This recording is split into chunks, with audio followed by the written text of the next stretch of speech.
بابو میں صرف تم سے پیار کرتی ہوں اور دنیا سے میں نہیں ڈرتی، چھپ چھپ کے نام ملا کرے سریعام محبت کرتے ہیں۔ یہ ایک یونیورسٹی کا قصہ ہے۔ ایک لڑکا تھا جس کا نام فہد تھا۔ فہد ایک خوبصورت اور شفیف لڑکا تھا۔ اس نے کالج میں تعلیم حاصل کی اور سافٹ ویئر انجینئر بن گیا۔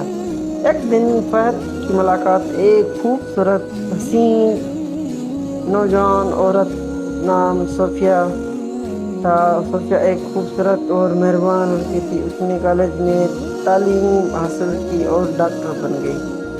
فہد اور صوفیہ ایک دوسرے سے پیار کرنے لگے۔ انہوں نے اپنا سارا وقت ایک ساتھ گزارا اور ایک دوسرے کی محبتیں بانٹی۔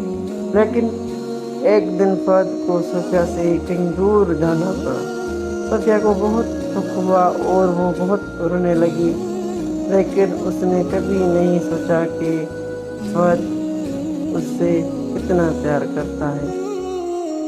مہینے گزر گئے، فہد اور صوفیہ نے آپس میں بات نہیں کی۔ صوفیہ فہد کو کبھی نہیں بھولی اور فہد بھی صوفیہ کو کبھی نہیں بھلا پایا۔ صوفیہ نے اور انہیں کی ایک دوست سے شادی کی، لیکن دوسرے سے محبت کرنے کا سلسلہ ان کے لیے کبھی نہیں چلا۔ اور اس طرح فہد اور صوفیہ نے ایک ساتھ خوشگوار زندگی گزاری اور ان کی محبت کی کہانی اپنے اختتام پر پہنچی۔ یہ کہانی ایک نئی کہانی ہے، یہ ایک محبت کا کہانی۔ کیا آپ کو فہد اور صوفیہ کی کہانی پسند آئی تو کمنٹ میں یس اور نو کا جواب دیجیے۔